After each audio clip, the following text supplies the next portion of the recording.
오늘도 저는 우리 죄를 사하여 주시옵고 라는 제목으로 네 번째 하나님의 말씀을 전하려고 합니다.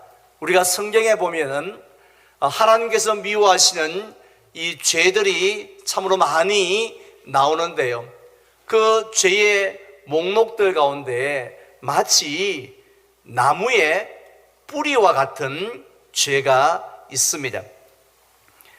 그 죄가 바로 7가지의 큰 죄입니다. 이 죄들은 우상숭배의 죄나 또 아니면 간음죄나 또 살인죄처럼 사람의 눈에 쉽게 잘 띄지는 않습니다마는 우리의 마음이라는 땅 깊숙한 곳에, 생각이라는 땅 깊숙한 곳에 뿌리를 내리고 있습니다. 그래서 대부분의 사람들은 자신에게 그런 죄가 있는지도 모르고요, 안다 할지라도 그 죄가 그렇게 심각한 죄인지 인식을 잘 하지를 못합니다. 하지만 그 죄의 영향력이 얼마나 대단한지요, 그래서 그 하나의 죄로 시작해서 엄청나게 많은 죄의 꽃이 피고 열매가 맺힌다는 겁니다. 어떤 때는 30배나 맺기도 하고요, 60배를 맺기도 합니다. 심지어는 100배의 죄의 열매와 악영향을 끼치기도 합니다. 그래서 초대교회에 경건하게 살고자 했던 그런 교부들과 또 수도사들은 이 7가지의 죄와 평생토록 싸우면서 그렇게 지냈던 것 같습니다. 그 첫 번째 죄가 무엇이었습니까? 다른 사람들은 아주 우습게 보면서 자신이 마치 엄청나게 대단한 사람인 양 여기는 교만의 죄입니다. 두 번째 죄는 다른 사람이 아주 잘 나갈 때, 잘 될 때는 슬퍼하고, 다른 사람이 병들고 망하고 이게 잘 안 될 때는 은근히 기뻐하는 무슨 죄입니까? 시기의 죄입니다. 세 번째 죄는 지난주에 말씀을 드렸는데요, 나를 힘들게 하고 나를 어렵게 했던 그 원수에게 복수를 하려는 이 불타는 그 분노의 죄가 세 번째 죄였습니다. 오늘은 그 네 번째에 대해서 살펴보고 우리 성찬을 받기 전에 십자가 앞으로 나아가기를 원합니다. 네 번째 죄는 한번 따라할까요? 탐식의 죄. 아마 우리 성도님들 중에 눈을 이렇게 비비면서 내가 저게 잘못 본 거 아닌가 생각하신 분도 있을 것 같습니다. 왜냐하면은 그 대표적인 7가지 죄 가운데 저 죄가 과연 들어가는 게 맞나? 뭘 잘못 띄운 거 아닌가? 이런 생각을 하시는 분도 적지 않다고 생각합니다.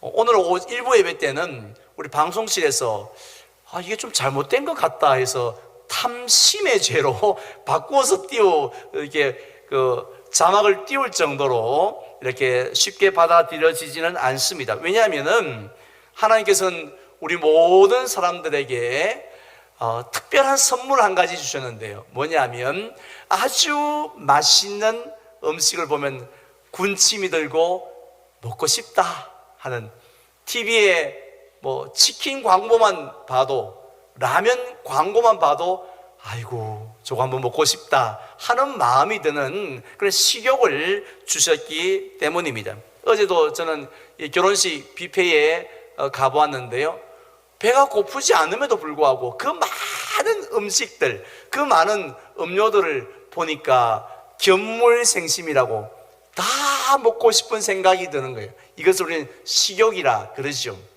그런데 인간의 모든 욕구가 그러하듯이요, 우리가 그 욕구를 잘 다스려야 합니다. 욕구를 잘 다스리게 되어지면은 그것은, 그 욕구는 우리에게 때론 취미가 되기도 하고요, 취향이 되기도 하고, 개성이 되기도 하고, 꿈이 되기도 하고, 비전이 되어지기도 합니다. 그런데 우리가 그 욕구에 사로잡히게 되어지면, 즉 노예가 되어지게 되어지면, 그래서 그 욕구에 끌려 다니게 되어지면 그것은 죄라고, 하나님이 기뻐하시지 않는 죄라고 성경은 말씀하고 있습니다. 왜냐하면 하나님보다도 하나님이 주신 그 욕구를 더 사랑하고, 하나님이 주신 기쁨보다도 그 욕구가 주는 그 기쁨과 쾌락을 더 사모하기 때문에 그렇습니다.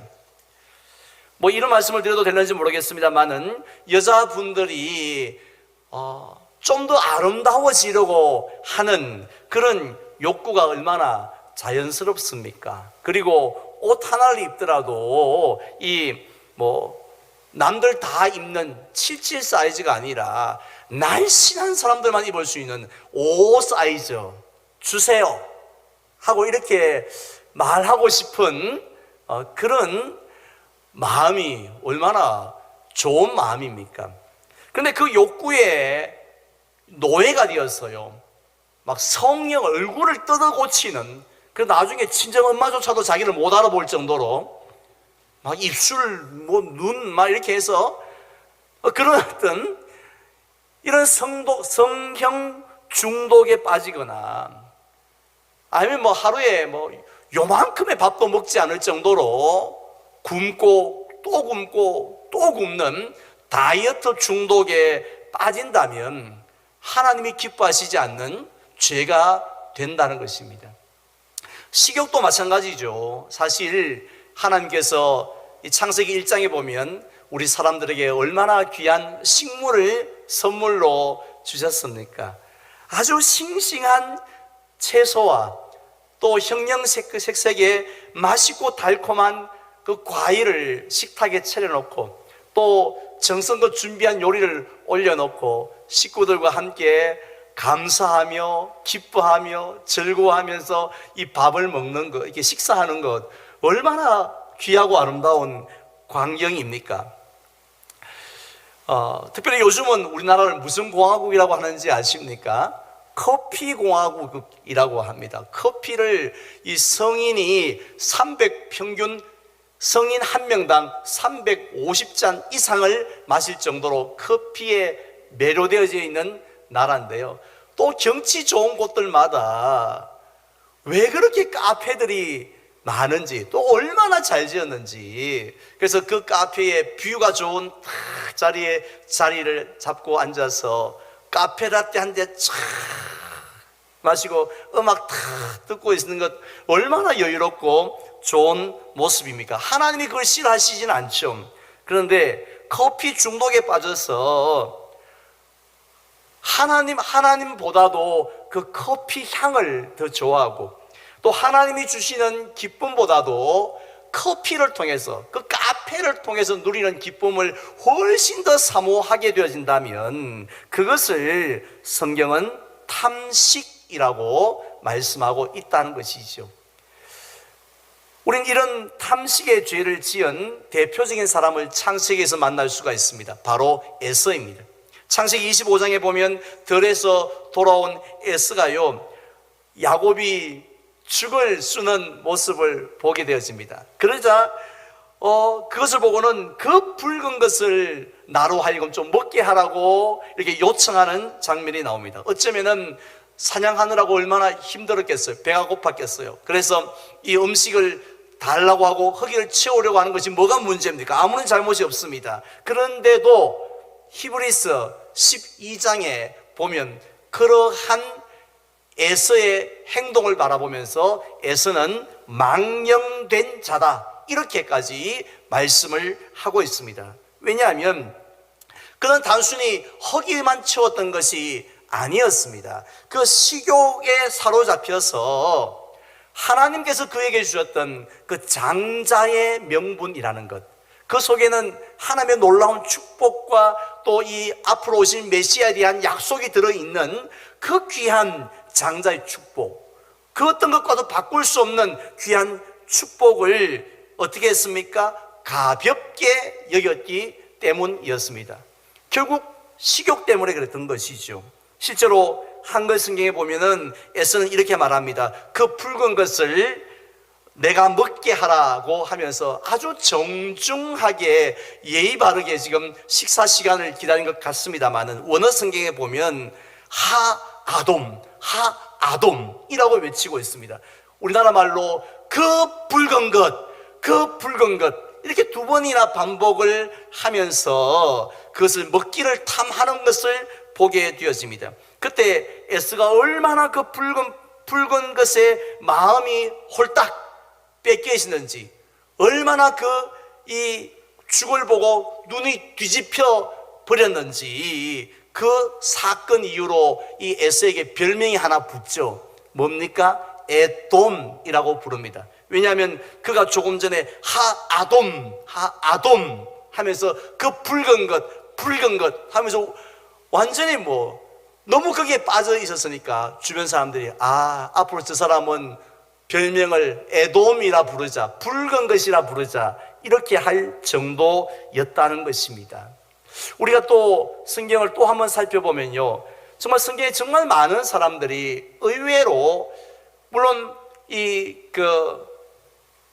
음란함 때문에 넘어진 자들도 많이 있지만은, 물질 때문에 넘어진 또 성경의 인물도 있습니다만은, 우리가 자세히 살펴보면 이 탐식을 이기지 못하여서 넘어졌던 사람들이 정말 성경에 많이 나옵니다.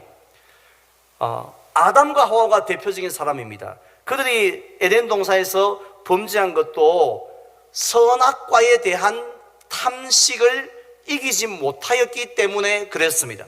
보암직도 하고 먹음직도 했기 때문입니다. 그리고 또 노아가, 이 방주를 지었던 그 믿음의 노아가 장막에서 벌거벗은 채 누워 있었고, 또 자식들에게 부끄러운 모습을 보여주었던 것도 무엇 때문이었습니까? 포도주에 대한 탐식을 이기지 못하였기 때문에 그랬습니다.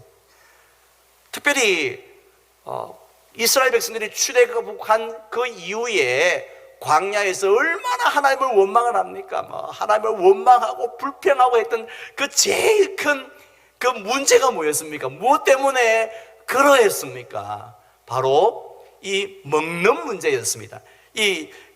음식에 대한 탐식을 이기지 못하였기 때문이었습니다. 그래서 사도 바울은 빌립보에서 이렇게 탐식의 죄를 빠진 사람들을 보고 뭐라고 이름을 불렀느냐면, 자신의 배를 신으로 모시는 자들이다 라고 했습니다. 자신의 목구멍을, 자신의 배를 채우는 것을 세상에서 제일 귀한 일로, 뭐니 해도 먹어야 돼. 잘 먹어야지. 잘 먹다가 뭐는 때깔도 좋다고 잘 먹어야 돼 하면서 그냥 먹는 것에 모든 것을 이게 집중한 사람들 보고, 자신의 배를 하나님을 신으로 모신 것이 아니라 자기 배를 위해 살고, 배를 위해 헌신하고, 배를 위해 충성하고, 배를 위해 예배하는 바로 그러한 자들이라고 했습니다. 이처럼 저와 여러분들이 가지고 있는 기본적인 욕구 가운데서요, 가장 죄를 많이 짓게 하는, 쉽게 짓게 하는 욕구가 무엇인지 아십니까? 놀랍게도 그것은 식욕이라는 것입니다. 왜냐하면 음식은 늘 우리 주변에 가까이 있거든요. 그래서 늘 또 쉽게 접할 수 있으니 그 식욕의 죄에, 식욕으로 인한 탐식의 죄로 넘어가기가 쉽다는 것입니다. 그래서 사탄이 예수님을 광야에서 시험할 때도 첫 번째 들고 나온 무기가 무엇이었습니까? 식욕의 문제였습니다. 식욕의 무기였습니다. 돌로 떡을 만들어 먹어보라고. 40일이나 금식하신 예수님 앞에 얼마나 적절한 시험입니까? 지금 금강산도 식후경 아닌겨. 일단 먹고 봅시다, 예수님. 아니, 시장하시지 않아요. 그러면 하나님 나라고 그 의고, 이거는 잠시 잊어버리시고, 접어버리시고, 돌로 떡 맛있게 만들어서, 우리 그 맛있게 드시면 얼마나 좋겠습니까? 하는 유혹이었습니다. 그때에 예수님은 그 시험을 말씀으로 이기는데, 어떤 말씀으로 이기십니까? 우리가 잘 알고 있는 것처럼 사람이 떡으로만 살 것이 아니요 하나님의 입에서 나오는 모든 말씀으로 살 것이니라 라는 말씀입니다. 이 말씀은 원래 신명기에 나오는 말씀이죠. 신명기에 보면은 8장에 보면 모세가 가나안 땅에 입성하려고 하는 이스라엘 백성들에게 이제 마지막 고별 설교를 하고 있는 중입니다. 그 고별 설교의 핵심은 너희들이 앞으로 곧 저 가나안 땅에 들어갈 터인데 저곳에서 너희들이 죽지 않고 살려면, 하나님의 복을 누리면서 살기 위해서는 이래야 된다는 것이죠. 여기에 너희들이 목숨을 걸어야 된다는 것입니다. 그게 뭡니까? 바로 떡에 목숨을 걸어서는 안 된다는 겁니다. 그 당시에 떡은 만나였죠. 너희들이 지금 이 만나만 있으면 우리가 살고 만나가 없으면 죽는다라고 그렇게 세상 사람들처럼 생각하는데, 그래서 창고에 쌀이 이만큼 쌓여 있고 창고에 뭐 커피 뭐 원두가 이만큼 쌓여 있고 뭐 밀가루가 몇 포대 쌓여 있으면 난 걱정 없다 이렇게 생각하기 쉬운데, 그게 아니라는 것이죠. 떡으로만 살 수 있는 게 아니라는 거죠. 무엇으로요? 하나님의 입으로부터 나오는 모든 말씀으로 너희가 살 것이라고 했습니다. 무슨 의미입니까? 더 이상 만나가 필요 없다는 이야기 아니죠. 떡이 중요하지 않다는 말씀이 아닙니다. 우리가 죽고 사는 문제는 어디에 달렸다고요? 하나님의 말씀에 달렸는 줄 믿으시기를 바랍니다. 즉 하나님의 말씀에 순종하면, 즉 그 말씀을 아멘 하고 믿고 따르면 너희들이 살고 떡이 없어도 살고요, 그 말씀을 노 하고 믿지 않고 순종하지 않으면 떡이 창고에 가득 쌓여 있다 할지라도 죽을 것이다, 망할 것이다 라는 그런 말씀입니다. 자, 그렇다면 이 모세가 말씀했던 그 말씀은 무엇을 의미할까요? 모세오경에 나오는 십계명을 이야기합니다. 하지만 신약 성경으로 넘어와서 요한복음 1장 말씀에 보면요, 이런 말씀이 있습니다. 하나님의 말씀이 우리 사람의 육신이 되어서 이 땅에 오셨다는 것입니다. 그분이 누구십니까? 예수 그리스도이신 줄 믿으시면 아멘 합시다. 요한복음 1장 14절에 잘 나와 있지 않습니까? 함께 봉독하겠습니다. 말씀이 육신이 되어 우리 가운데 거하심에 우리가 그의 영광을 보니 아버지의 독생자의 영광이요 은혜와 진리가 충만하더라. 아멘. 지금 요한이 성육신한 예수님을 하나님의 말씀이다 라고 소개를 했던 이유는 예수님께서 하나님 아버지를 가장 잘 드러내기 때문에, 따라서 예수님을 본 자는 하나님을 본 자와 똑같을 정도로 하나님을 잘 드러내기 때문이고, 또 한 가지는요, 그 예수님을 믿고 따를 때에 바로 하나님이 주시는 놀라운 살 길이 열려지고 하나님의 영원한 생명과 축복을 얻을 수가 있기 때문입니다. 그래서 오늘 본문인 요한복음 6장 이 35절에 보면 예수님 당신을 당시 사람들에게 소개하면서 나는 뭐라고 말씀하셨습니까? 나는 생명의 떡이다라고 예수님이 말씀하셨습니다. 나는 길이요 진리요 생명이다라고 말씀하셔도 될 텐데, 또 나는 포도나무요 이렇게 하셔도 될 텐데 하셨는데, 여기서는 나는 생명의 떡이다라고 말씀을 하신 겁니다. 왜냐하면 예수님께 오는 자는 결코 줄이지 아니하고 결코 영원히 목마르지 아니하기 때문입니다. 그런데 전통적으로 유대인들은 최고로 그들이 생각하는 음식이 있었습니다. 우리 성도님들은 평생 한번 먹어봤으면 하고 여겨지는 최고의 음식이 무엇입니까? 당시의 유대인들에게 있어서 이 세상 모든 음식 가운데 타의 추종을 불허하는 베스트 중에 베스트인 음식은 바로 만나라고 생각했습니다. 그들의 조상이었던 이스라엘 백성들이 광야에서 먹었던 그 만나 말입니다. 왜냐하면 그 만나는 사람이 만든 게 아니죠. 하나님께 하늘에서 내려온 음식이었습니다. 그런데 예수님께서는요, 너희 조상들이 그 만나를 직접 먹었지 않냐? 너희들 구경도 못했던 거 부럽지? 하지만 먹었던 그들이 어떻게 되었냐고요? 다 광야에서 죽었다는 것이에요. 그렇게 귀한 음식을 먹었어도 광야에서 죽을 수밖에 없었는데, 그런데 나는 생명의 떡인데 나를 먹는 자는 영원히 죽지 아니할 것이라고. 너희가 생각하는 만나 위에, 훨씬 더 위에 생명의 떡인 내가 있다라고 그렇게 말씀을 하신 겁니다. 결국 나를 먹으라는 거죠. 먹으라는 것. 그래서 유대인들이 이 말씀을 머리가 좀 나빴는지 영적 이해력이 떨어졌던지 모르겠지만 잘 이해를 못했습니다. 이게 뭔 말인가? 아니, 자신이 생명의 떡이고 자신의 떡을, 자신의 몸을 먹으면 영생한다니, 그러면 지금 당장 우리한테 뭐 칼을 가져와가지고 뭐 앞에 있는 사람한테는 뭐 팔뚝살을 잘라서 주고 뭐 이쪽 팔 잘라서 이 사람 주고 뭐 그렇게 한다는 말인가? 이게 무슨 식인종도 아닌 것이, 이렇게 생각을 한 거지요. 오죽했으면 제자들 중에 여러 사람들이 이렇게 말합니다. 이 말씀은 어렵도다. 즉 한마디로 이런 거죠. 뭔 말이요, 이게 말도 되지 않는 이야기요. 우리 예수님이 갑자기 잘 나가시다가 와익하십니까? 뭔 살을 주고 그걸 먹으면 산다니. 그냥 기적이나 베푸시고 조금 전에 했던 것처럼 오병이어나 행하시면서 사람들의 인기만 얻으면 될 텐데 지금 우리 예수님 지금 뭔 말씀하십니까? 이렇게 생각을 했다는 거죠. 심지어 제자들 중에 많은 사람들이 예수님을 떠났다라고 했습니다. 다시는 내가 따라가나 봐라. 저런 예수님 내가 뭐 다시는 내가 따라가나 봐라. 내가 뭐 정신이 이상하지 않는다면 따라가지 않는다는 것이죠.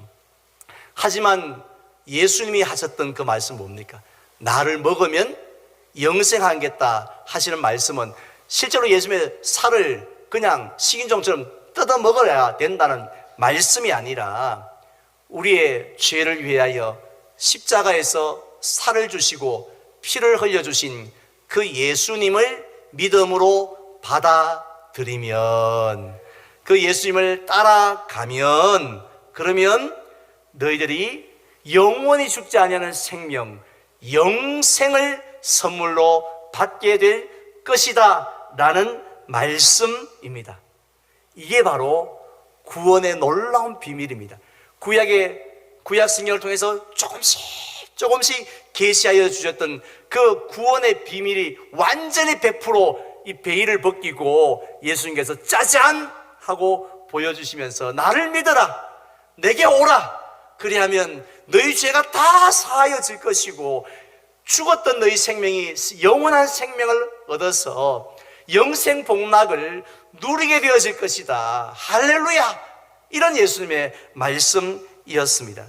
따라서 당시에 유대인들이 생각했던 그 만나와 이 생명의 떡이신 예수님과 얼마나 큰 차이가 있습니까? 그 생명의 떡이 얼마나 귀한가요? 얼마나 감사합니까?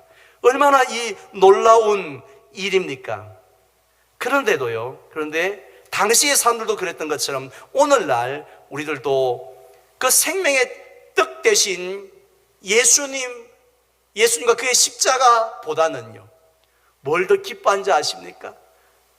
이 세상에 육신의 음식을 더 기뻐합니다. 한번 여쭤볼까요?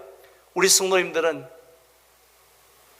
예수님보다도 우리가 우리가 먹는 음식보다도 예수님을 더 자랑하고 사모하고 그거 얻어 집에 가면 맛있게 잘한다는데 한번 먹어봐야지 하고 그렇게 사모하고 또 먹었으면 요즘은 그냥 안 넘어갑니다. 먹기 전에 손대지 마 하고는 막 꼼짝마 음식 넣으면 막 핸드폰 거리가 착착착 찍어가지고 오만 사람한테 다 보내고 쟤한테까지 다 보내고 이런 음식 먹었습니다. 뭐 이런 이탈리아 음식을 먹었습니다.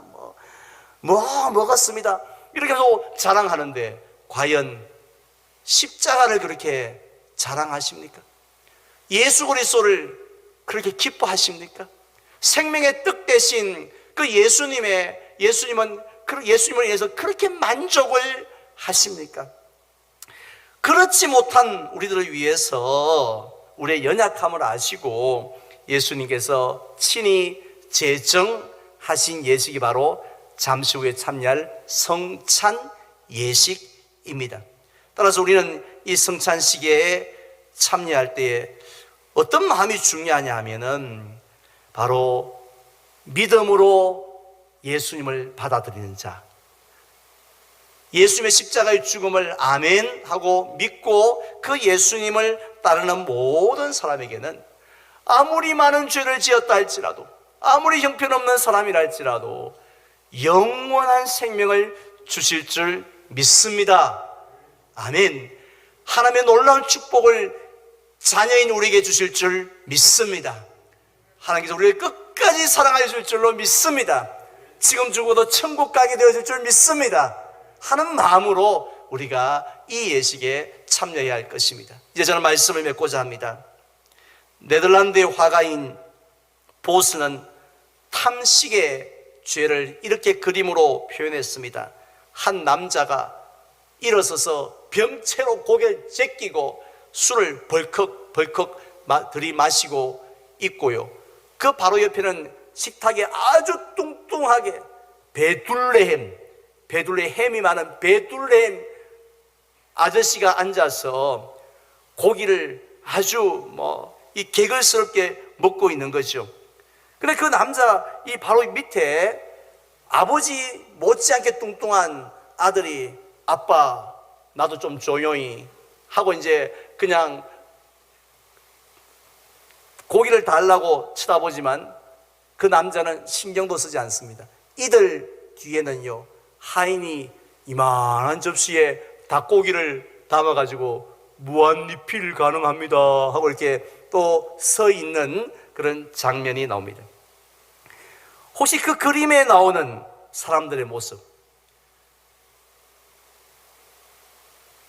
육신의 음식에 흠뻑 빠져가지고 이게 좋은겨, 이거보다 더 맛있는 거, 이거보다 내 몸에 좋은 거 없는겨, 이게 너무 귀한겨 하고 그렇게 빠져있는 그 모습이 저와 여러분들의 모습은 아닙니까? 세상 음식만큼 우리 세상 음식과 우리 생명의 뜻 되신 예수님을 비교할 수 있습니까? 만나와도 비교도 안 되는데요. 근데 우리 세상 음식보다도 더 예수님을 덜 사랑하고 덜 자랑스러워 할 때가 많습니다. 우리 교회 이거 십자가 돼 하고 우리 교회 십자가 찍어서 자랑하는 분은 한 분도 본 적이 없습니다. 십자가는 자랑하지 아니하고 오히려 먹고 없어지는 그 육신의 음식만 좋아하는 우리들에게 예수님은 이 성찬식을 통해서 다시 한 번 더 깨닫기를 원합니다. 뭐라고요? 주 예수보다 더 귀한 것은 없네. 아, 그렇구나. 주 예수보다 더 귀한 것은 없구나. 생명의 뜻 대신 날 위해 죽으신 그 주 예수 그리스도를 내가 사랑하며 살아가야겠구나, 자랑하며 살아가야겠구나 하는 마음으로 변화되어지기를 원하십니다. 바로 이런 믿음으로 성찬에 참여하셔서 주님이 주시는 그 영원한 생명의 기쁨을 누리시는 저와 여러분들 되시기를 주님의 이름으로 축원을 드립니다.